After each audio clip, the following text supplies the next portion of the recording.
बिहार के मुजफ्फरपुर जिले के कुछ लोग बताते हैं कि उनके यहाँ जाति सर्वे किया ही नहीं गया।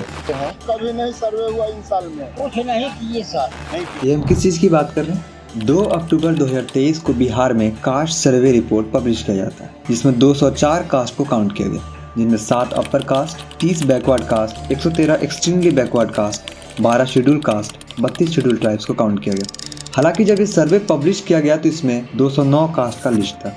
कास्ट सर्वे पे आने से पहले कास्ट से शुरुआत करते हैं। इस वीडियो में हम देखेंगे कि कास्ट क्या है, ब्रिटिश टाइम में कास्ट सेंसस क्या था, बिहार में हुए कास्ट सर्वे का क्या टाइमलाइन रहा, कास्ट सर्वे के क्या प्रोज और कॉन्स हैं, फ्यूचर में हम कास्ट सिस्टम को किस किस रूप में देख सकते हैं। So hello everyone, my name is आदर्श।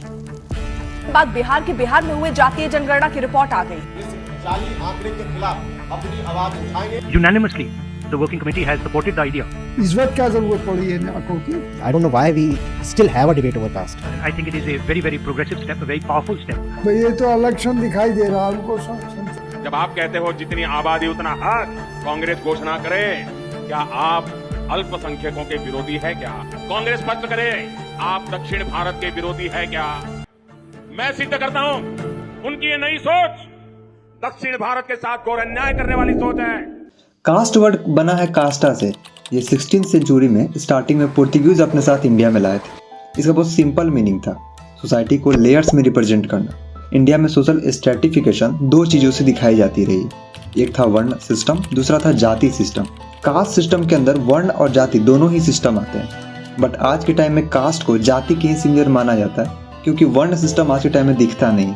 वर्ण व्यवस्था पर बहुत सी डिबेट है, और सोशियोलॉजिस्ट के अकॉर्डिंग सबसे पॉपुलर ट्रेस मिलता है हमें ऋग वैदिक काल से।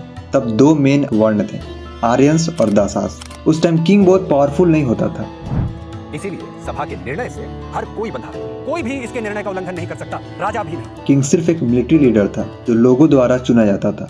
बट जैसे जैसे लेटर वैदिक पीरियड आने लगा तब कुछ चेंजेस हुए। जैसे किंग एक पावरफुल पोस्ट बन गया, दासा को शूद्र नाम मिला और आर्यन वैश्य बने। और आर्यंस के ही जो पावरफुल क्लास थे उससे नए वर्ण बने।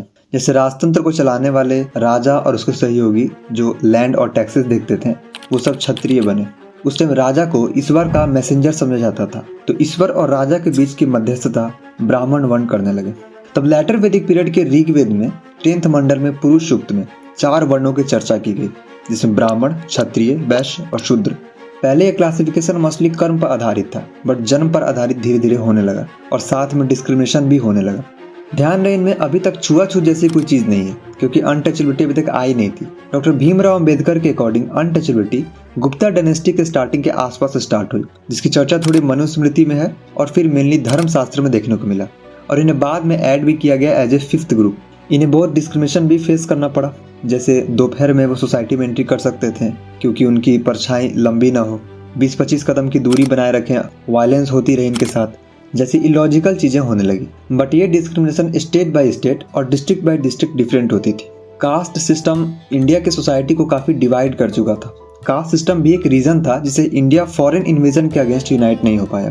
कास्ट सिस्टम इंडिया के हवा में वायरस के जैसे इतना फैला हुआ था कि यहाँ आने वाले दूसरे रिलीजन भी अपने आप को इसे नहीं बचा पाए। फॉर एग्जाम्पल, मुस्लिम जब इंडिया में आए तो वो 3-fold हायरार्की में बट गए, जिसमें से पहला था ऊपर अशरफ, दूसरा था नीचे अजलफ, और सबसे नीचे लोअर जो दलित लेवल पर थे उन्हें अर्जल कहा गया। अजलफ और अर्जल को कंबाइंड रूप में पसमंदा बोलते हैं। अली अनवर अपने बुक मसावत की जंग 2005 में बताते हैं दलित मुस्लिम्स को सेम हिंदू दलित जैसे ही सेम ट्रीटमेंट फेस करना पड़ता है। क्रिश्चियन रिलीजन भी खुद को इससे बचा नहीं पाया। क्रिश्चियन रिलीजन भी सीरियन क्रिश्चियन, रोमन क्रिश्चियन, दलित क्रिश्चियन, ट्राइबल क्रिश्चियन में बट गए। सिखिज्म में भी बहुत से कास्ट बने, जैसे लैंड ऑनिंग वाले जाट सिख्स हो गए, कमर्शियल कास्ट जैसे अरोड़ा, खत्री, भाटिया सिख्स, दलित ग्रुप्स में वाल्मीकि या मजहबी सिख्स बने। मिडिवल टाइम में जाति सिस्टम ज्यादा प्रोमिनेंट हो जाती है और वर्ण सिस्टम दिखना बंद हो जाता है। मॉडर्न हिस्ट्री में आते थे भारत में ब्रिटिश गवर्नमेंट का शासन शुरू हो जाता है, जिससे कुछ चेंजेस भी हैं। देखिए, वर्ण सिस्टम में 4 ही मेन वर्ण थे, बट जातियां तो हजारों थी। तो जाति व्यवस्था में हायरार्की रिजिड नहीं थी, उसे ब्रिटिश ने रिजिड कर दिया। कैसे? ब्रिटिश ने जातियों को हायरार्की के अकॉर्डिंग कोडिफाई करना शुरू किया।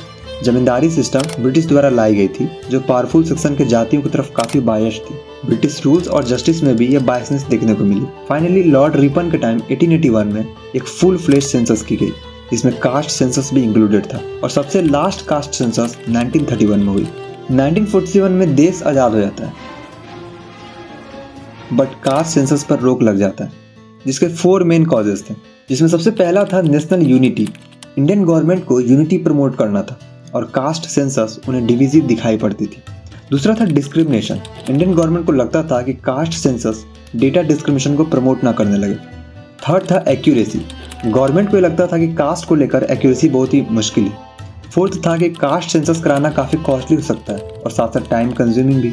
लेकिन इन सब के बावजूद कास्ट सेंसस की डिमांड टाइम पर दिखता रहा, बट शेड्यूल कास्ट और शेड्यूल ट्राइब को छोड़ दूसरे किसी कास्ट का सेंसस नहीं किया गया।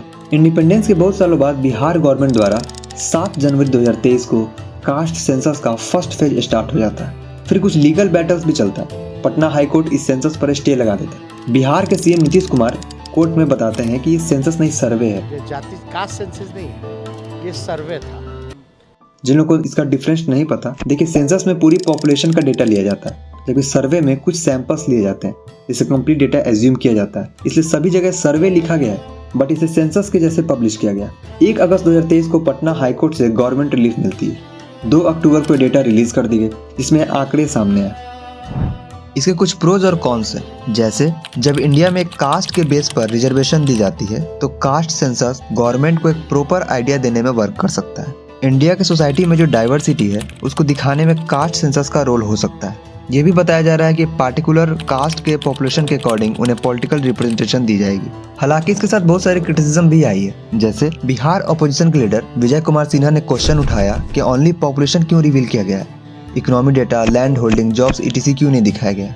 बहुत सी कास्ट ग्रुप की संख्या कम बताई गई, जैसे कुशवाहा कमेटी की शिकायत है कि सर्वे इनकम्प्लीट और गलत दिखाया गया है। मल्हा कम्युनिटी जो फिशरमैन होते हैं, इनकी शिकायत है कि मल्हा को 17 सब कास्ट में डिवाइड किया गया है, जबकि बहुत से कास्ट में 4-5 कास्ट को एक में क्लब कर दिखाया गया।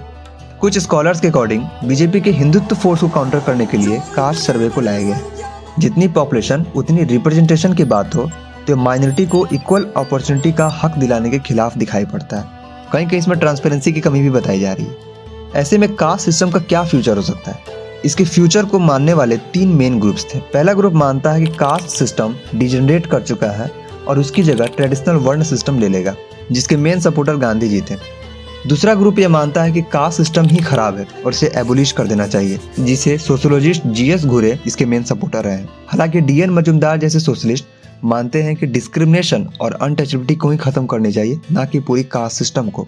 तीसरा ग्रुप यह मानता है कि कास्ट कंटिन्यू रहेगा, बट एक डिफरेंट वे में। जब तक कास्ट पे पॉलिटिक्स होते रहेगी तब तक कास्ट सिस्टम अपने किसी न किसी रूप में अपनी छाप छोड़ता रहेगा। हमारे भगवत गीता चैप्टर 18 वर्ष 41 में लिखा है, ब्राह्मण क्षत्रिय विषाम शूद्राणाम च परंतप कर्माणि प्रविभक्तानि स्वभाव प्रवभैर गुणे, जिसका भावार्थ यह है कि समाज के चारों वर्ण गुण पर आधारित है, न कि जन्म पर। परंतु बहुत ही लंबे समय से जन्म पर आधारित व्यवस्था चली आ रही है और आज भी ये कायम है। आशा करते हैं कि ये समाज कभी अपनी कमियों को दूर करेगी। ये वीडियो कैसी लगी जरूर बताएं।